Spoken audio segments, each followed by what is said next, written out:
Nous avons mal compris l'univers.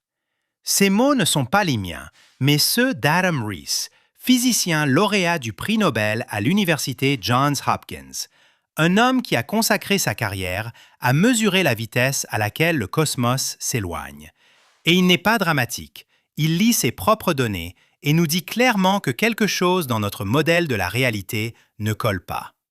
Pendant près d'un siècle, la cosmologie a reposé sur un cadre unique et élégant que nous appelons le modèle standard. C'est un ensemble d'équations et d'hypothèses qui décrit tout, depuis la première fraction de seconde après le Big Bang. Il a fonctionné à merveille pendant des décennies, expliquant observation après observation avec une précision presque suspecte. Puis, le télescope spatial James Webb a été mis en service. Ce que Webb a découvert n'a pas confirmé notre compréhension, cela l'a compliqué. Dans certains cas, cela l'a contredite. Et plus nous avons observé avec ce télescope, plus les fissures sont devenues larges. Le problème commence avec un nombre, appelé la constante de Hubble, qui mesure le taux d'expansion de l'univers en ce moment précis. Pas dans le passé, pas dans un futur théorique, mais maintenant, aujourd'hui, à cet instant. On pourrait penser qu'un nombre aussi simple serait facile à déterminer. Deux méthodes, deux équipes, le même univers, la même réponse. C'est ainsi que la science est censée fonctionner. Sauf que ce ne fut pas le cas, et ce n'est pas la première fois. La constante de Hubble provoque des débats depuis les années 1920, lorsque Edwin Hubble l'a lui-même calculée pour la première fois. Son estimation originale était si éloignée qu'elle rendait l'univers plus jeune que la Terre. Pendant les décennies qui ont suivi, deux camps d'astronomes se sont âprement disputés pour savoir si la vraie valeur était plus proche de 50 ou de 100. Un désaccord si féroce qu'il a divisé le domaine en deux. Au début des années 2000, le nombre avait enfin convergé. Tout le monde s'accordait sur une valeur d'environ 70, à peu près. La guerre était terminée. Le problème de mesure était résolu. Sauf que non, car à mesure que les instruments devenaient plus précis, une nouvelle divergence est apparue. Plus petite que l'ancienne, mais beaucoup plus tenace. Bienvenue sur l'Étincelle Science, où nous explorons les découvertes qui mettent à l'épreuve notre compréhension de l'univers. Restez avec nous pour découvrir comment de nouvelles observations menacent de réécrire l'histoire du cosmos. La première méthode regarde en arrière, très en arrière. Le satellite Planck de l'Agence spatiale européenne a passé environ 4 ans et demi à cartographier le fond diffus cosmologique, la faible lueur de rayonnement résiduel de l'époque où l'univers avait environ 380 000 ans. À partir de cette carte, les physiciens ont extrait les conditions de l'univers primitif, les ont intégrées dans le modèle standard et ont fait tourner les équations sur près de 14 milliards d'années pour prédire la vitesse à laquelle l'univers devrait s'étendre aujourd'hui. La réponse qu'ils ont obtenue était d'environ 67 km par seconde par mégaparsec. Un mégaparsec, soit dit en passant, représente 3,26 millions d'années-lumière. Ainsi, pour chaque tranche de 3,26 millions d'années-lumière que vous observez, les galaxies s'éloignent de nous 67 km par seconde plus vite. Un chiffre clair, une marge d'erreur infime, un niveau de confiance extrêmement élevé. La deuxième méthode est plus directe. Au lieu de modéliser le passé et de projeter vers l'avant, elle mesure le présent. Adam Rees et son équipe, nommée SH0ES, utilisent une technique connue sous le nom d'échelle des distances cosmiques. Ils commencent par mesurer la distance de céphéides, des étoiles pulsantes proches dont la luminosité fluctue à un rythme directement lié à leur luminosité réelle. Mesurez le pouls, calculez la vraie luminosité, comparez-la à la luminosité apparente de l'étoile depuis la Terre et vous obtenez une distance. De là, ils s'éloignent vers des galaxies contenant à la fois des céphéides et un type spécifique d'étoiles en explosion appelé supernova de type 1A. Ces supernovae sont utiles car elles explosent toutes avec à peu près la même luminosité maximale. Ainsi, une fois que vous les avez calibrées avec des céphéides dans la même galaxie, vous pouvez les repérer dans des galaxies situées à des centaines de millions d'années-lumière et calculer la distance de ces galaxies. Combinez cela avec la vitesse à laquelle elles s'éloignent et vous obtenez la constante de Hubble. L'équipe de Riess a obtenu 73, pas 67, mais 73. C'est 6 km par seconde par mégaparsec, plus rapide que ce que le modèle standard prédit. Cela pourrait ressembler à une erreur d'arrondi. Ce n'en est pas une. Dans un domaine où les mesures sont couramment précises à 1%, un écart de 8 ou 9% entre deux méthodes indépendantes est énorme. C'est la différence entre un univers d'environ 13,8 milliards d'années et un univers qui pourrait être plus d'1 milliard d'années plus jeune. Cela modifie la taille de l'univers observable. Cela modifie le taux de séparation des galaxies. Cela modifie potentiellement la nature de l'énergie sombre qui pousse tout à s'éloigner depuis la fin des années 1990. Réfléchissez un instant à ce que cela signifie. Si l'univers s'étend plus vite que ne le prédit notre meilleur modèle, alors tout ce qui découle de cette prédiction est décalé. L'âge de l'univers rajeunit. Les distances entre les amas de galaxies changent. La chronologie de l'allumage des premières étoiles, de la forge des premiers éléments lourds à l'intérieur de soleils mourants et des conditions propices aux planètes, à la chimie et finalement à la vie, tout cela est décalé. Vous ne réglez pas simplement un cadran sur un tableau de bord. Vous redessinez toute l'histoire de tout ce qui a jamais existé. Pendant un certain temps, les scientifiques ont supposé que quelqu'un avait commis une erreur. La théorie la plus populaire était celle de l'encombrement stellaire. Les céphéides ont tendance à vivre dans les disques denses et poussiéreux des galaxies plus jeunes. Lorsque Hubble les observait, ses caméras mélangeaient parfois la lumière des étoiles voisines, faisant apparaître les céphéides plus brillantes qu'elles ne l'étaient réellement. Des céphéides plus brillantes signifient des distances calculées plus courtes. Des distances plus courtes signifient une constante de Hubble plus élevée. Si l'on pouvait éliminer ce mélange, l'argument était que la tension se relâcherait. Alors Riess a pointé le télescope spatial James Webb vers les mêmes étoiles. Webb orbite autour du Soleil à environ 1,5 million de kilomètres de la Terre, bien au-delà des interférences de l'atmosphère et du rayonnement thermique de notre planète. Son miroir plaqué or de 6,5 mètres collecte la lumière infrarouge avec une sensibilité qui fait passer Hubble pour une paire de lunettes de lecture. Si un télescope pouvait résoudre ce problème, c'était Webb.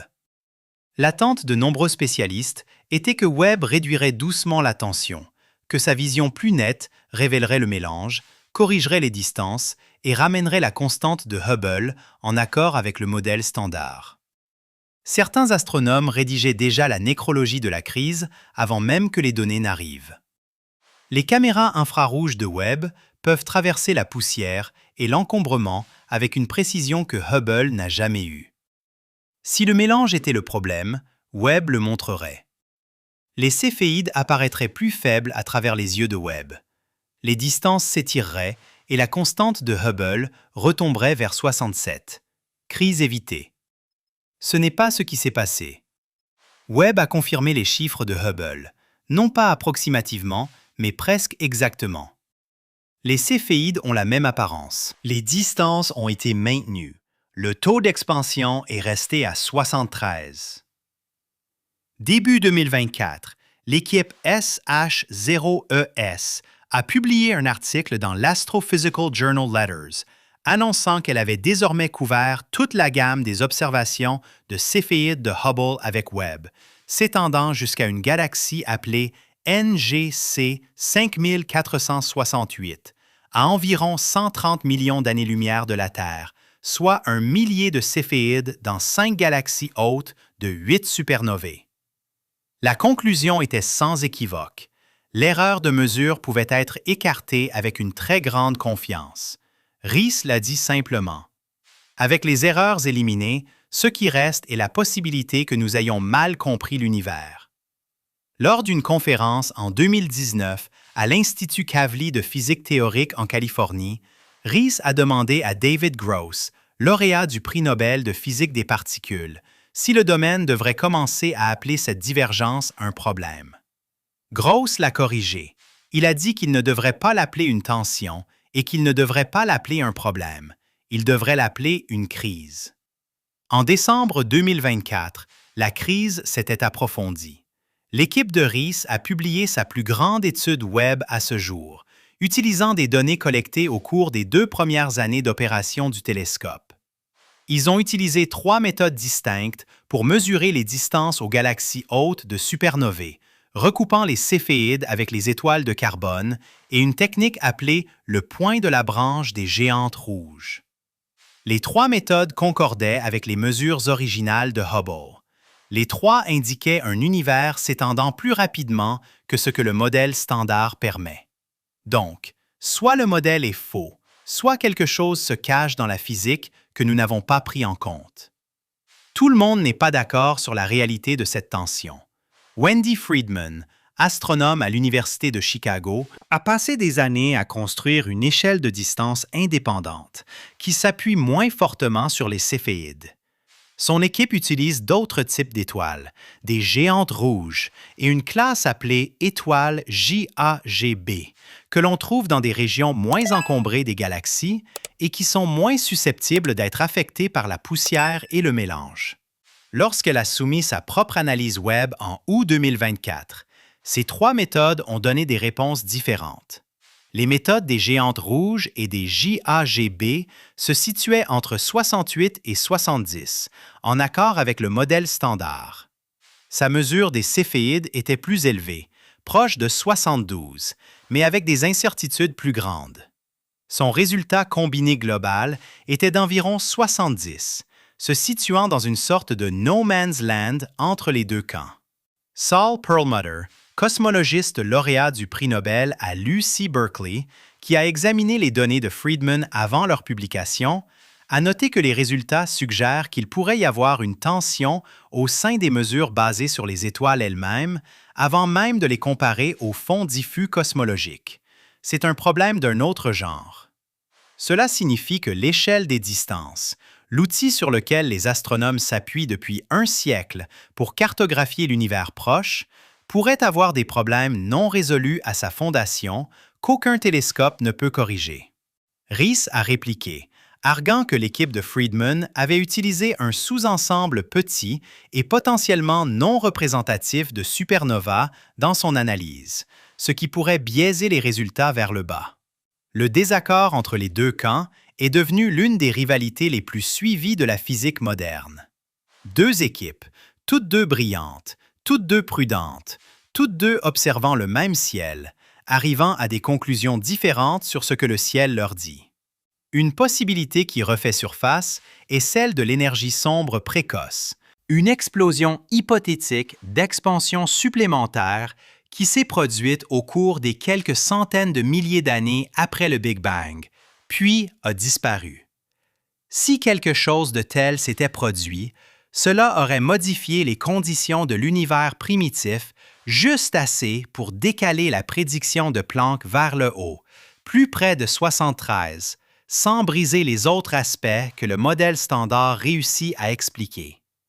Mark Kamionkowski, cosmologiste à Johns Hopkins, qui a contribué à développer cette idée, l'a comparé à l'univers recevant un coup inattendu juste après sa naissance. Une poussée qui se serait propagée à travers 14 milliards d'années d'expansion, altérant légèrement le taux que nous mesurons aujourd'hui. Personne ne sait si l'énergie sombre précoce est réelle. Personne ne l'a détectée, mais c'est l'une des rares idées qui pourrait résoudre la tension de Hubble sans démolir tout ce qui fonctionne par ailleurs.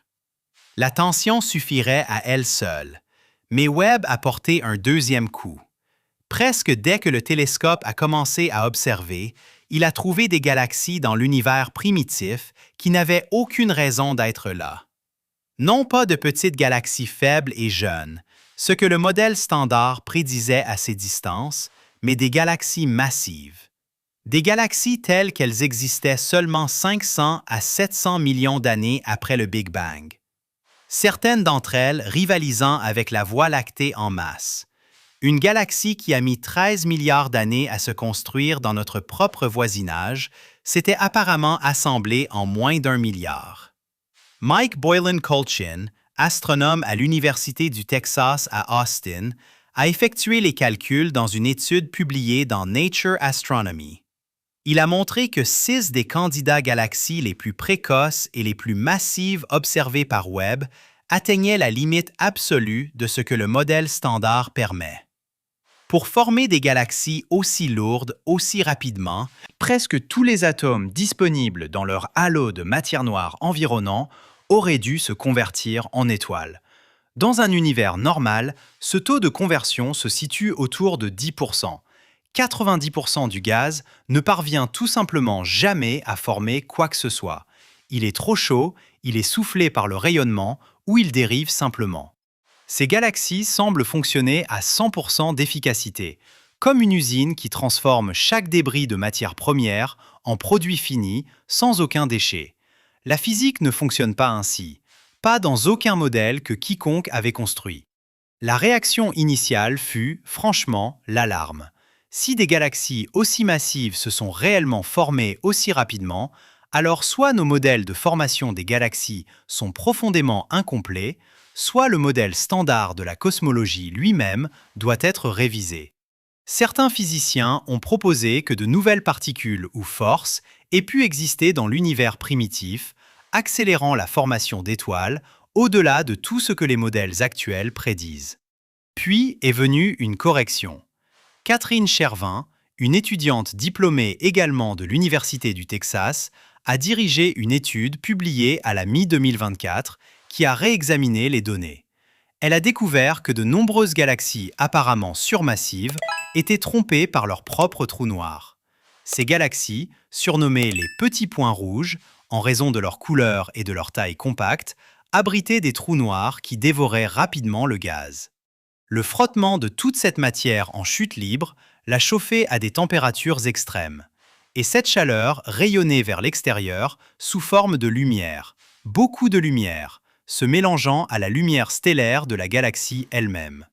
À des milliards d'années-lumière, à travers les caméras de Webb, une galaxie avec un trou noir affamé en son centre ressemble presque à une galaxie avec 10 fois plus d'étoiles. Le télescope voit la luminosité, et la luminosité est généralement un indicateur fiable de la masse. Généralement. Dans ces cas, le trou noir faisait le travail de milliards de soleils, gonflant la taille apparente de la galaxie comme une lampe de poche attachée à une bougie. Une fois ces petits points rouges retirés de l'échantillon, les galaxies restantes correspondaient aux prédictions du modèle standard. Steven Finkelstein, le conseiller de Chervin, a été direct à ce sujet. Il n'y a pas de crise en ce qui concerne le modèle cosmologique standard, a-t-il déclaré. Du moins, pas à cause des galaxies. Mais l'histoire ne s'est pas terminée proprement là. Même après avoir retiré les petits points rouges, il restait environ 2 fois plus de galaxies massives que ce que le modèle standard n'attend. Pas assez pour briser le modèle, mais assez pour le tordre. Chervin a suggéré que les étoiles se sont peut-être formées plus rapidement dans l'univers primitif qu'elles ne le font aujourd'hui. Que les conditions plus denses, peu après le Big Bang, rendaient plus difficile l'échappement du gaz pendant la formation des étoiles, permettant au processus de s'accélérer. Une explication raisonnable, mais qui nécessite encore des ajustements à la façon dont nous pensons que les galaxies ont grandi. Et puis, début 2025, Webb a trouvé autre chose. Une galaxie spirale massive, rapidement surnommée la Grande Roue, qui existait au cours des 2 premiers milliards d'années de l'univers. La structure spirale prend du temps à se développer. Elle nécessite une croissance relativement calme et ordonnée, pas le mélange chaotique que l'on s'attendrait dans un jeune univers. Timeya Nanayakara, l'une des astronomes qui l'a découverte à l'Université de technologie de Swinburne, a déclaré que la galaxie avait soit assemblé sa masse d'une manière exceptionnellement nette, soit formé la plupart de ses étoiles sur place, sans les violentes collisions qui construisent généralement les grandes galaxies. L'une ou l'autre explication remet en question la pensée conventionnelle. Pendant ce temps, une équipe distincte de Cambridge a utilisé Webb pour étudier plus de 250 galaxies de la même époque et a trouvé le modèle opposé. La plupart d'entre elles étaient des systèmes chaotiques, turbulents et grumeleux qui ne s'étaient pas installés en disques lisses et rotatifs. Ainsi, L'univers primitif contenait à la fois des galaxies adolescentes désordonnées et au moins une spirale remarquablement mature, coexistante à la même époque. Ce n'est pas une contradiction que le modèle standard gère avec élégance. Et rien de tout cela ne concerne des galaxies allongées. Une étude publiée dans Nature Astronomy fin 2025, dirigée par Alvaro Pilepich et comprenant des chercheurs du MIT, de Harvard et de Taipei, a révélé que de nombreuses jeunes galaxies observées par Webb apparaissent étonnamment étirées, comme des cigares cosmiques. Ces formes prolates ne correspondent pas aux prédictions du modèle de matière noire froide, qui est la colonne vertébrale de la cosmologie standard. Elles correspondent cependant aux prédictions des modèles alternatifs de matière noire tiède et de matière noire ondulatoire, dans lesquels les filaments de la structure à grande échelle de l'univers sont plus lisses, permettant aux gaz et aux étoiles de s'écouler le long de ceux-ci en flux allongé. Cette distinction est plus importante qu'elle n'y paraît. La matière noire froide n'est pas seulement un ingrédient du modèle standard, c'est l'échafaudage. Elle détermine où les galaxies se forment, comment elles s'agglomèrent, à quoi ressemble la structure à grande échelle de l'univers aux plus grandes échelles. Si les particules de matière noire sont plus légères ou se comportent différemment de ce que le modèle froid suppose, les ondulations de ce changement se propageraient à travers presque toutes les prédictions de la cosmologie. Cela modifierait la masse des amas de galaxies. Cela décalerait la distribution attendue des galaxies naines autour des plus grandes, une distribution qui est déjà une source de tension depuis des années. Cela modifierait la façon dont la lentille gravitationnelle courbe la lumière autour des objets massifs. Vous ne pouvez pas échanger la fondation d'un bâtiment et vous attendre à ce que les murs restent en place. Alors, où cela nous mène-t-il? Le modèle standard n'est pas mort. Loin de là. Il explique toujours le fond diffus cosmologique avec une précision extraordinaire. Il a prédit l'abondance d'hydrogène et d'hélium dans l'univers. Il rend compte de l'agglomération des galaxies sur des milliards d'années-lumière. Aucun modèle concurrent ne peut égaler son bilan. Mais il développe des fractures qui n'existaient pas il y a 10 ans. La tension de Hubble refuse de disparaître. L'univers primitif produit des galaxies plus grandes, plus structurées et plus étranges que prévu. La nature de la matière noire, qui représente environ 27% de tout ce qui existe, pourrait ne pas être ce que nous modélisons depuis 25 ans. Et l'énergie sombre, les 68% de l'univers responsable de son expansion accélérée, reste un nom de substitution pour quelque chose que nous ne pouvons ni identifier, ni mesurer directement, ni expliquer. Il y a même une deuxième tension, plus discrète, dont la plupart des gens n'ont pas entendu parler. Elle s'appelle la tension S8 et elle concerne la granularité de l'univers. Le modèle standard prédit une certaine quantité d'agglomération dans la distribution de la matière à travers l'espace. Lorsque les astronomes mesurent directement cette agglomération, ils en trouvent systématiquement un peu moins que ce que le modèle attend. Adam Riess l'a appelée la petite sœur de la tension de Hubble. Moins dramatique, mais à surveiller. Si les deux tensions s'avèrent réelles, elles pourraient être les symptômes du même problème sous-jacent. Deux fissures dans le même mur. Adam Riess l'a formulé avec prudence en décembre 2024, comme il le fait souvent. L'écart entre le taux d'expansion observé et les prédictions du modèle standard suggère que notre compréhension de l'univers pourrait être incomplète. Deux télescopes forts de la NASA confirment maintenant mutuellement leur découverte. Nous devons prendre ce problème au sérieux. Ce qui est remarquable dans ce moment de la cosmologie, c'est que l'anxiété est productive. Personne ne panique. L'humeur dominante est plus proche du sentiment que l'on éprouve lorsque l'on assemble un puzzle depuis des années, confiant d'avoir la bonne image, et que l'on trouve ensuite une pièce qui ne s'adapte nulle part. Cela ne signifie pas que le puzzle est faux. Cela signifie que l'image sur la boîte n'est peut-être pas l'image complète. De nouveaux instruments sont à venir.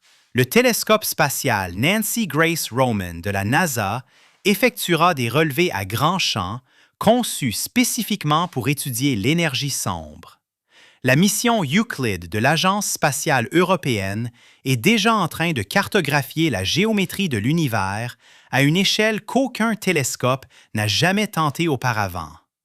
Les futures publications de données du télescope spatial Gaia permettront aux astronomes de calibrer les distances des céphéides avec une précision géométrique, éliminant ainsi une autre source potentielle d'erreur. Et le télescope cosmologique d'Atacama a déjà produit la carte au sol la plus détaillée du fond diffus cosmologique jamais réalisée, décalant légèrement l'estimation de Planck vers le haut, mais pas assez pour combler l'écart. Nous vivons au cœur d'une question. L'univers le plus précisément mesuré de l'histoire nous dit deux choses différentes en même temps, et les deux semblent être correctes. Quelque chose dans l'espace entre le début et maintenant, au cours de ces 14 milliards d'années que nous n'avons jamais directement observé, fait quelque chose que nous ne comprenons pas. Un ingrédient que nous n'avons pas identifié. Un processus que nous n'avons pas modélisé. Une propriété de l'espace-temps que nous n'avons pas imaginée. La cosmologie a déjà connu cela. Dans les années 1990, le domaine a failli s'effondrer sous le poids d'une contradiction différente. Des mesures suggéraient que l'univers était plus jeune que ses étoiles les plus anciennes. Cela n'avait aucun sens. Les étoiles ne pouvaient pas être plus vieilles que la chose dans laquelle elles vivaient. Puis est venue la découverte que l'expansion de l'univers s'accélérait, poussée par l'énergie sombre, et toute l'image s'est mise en place. Ce qui ressemblait à une faille fatale s'est avéré être l'ombre de quelque chose d'énorme que personne n'avait encore vu. C'est ça les crises en physique. Elles ressemblent à des fins. Elles se révèlent presque toujours être des portes.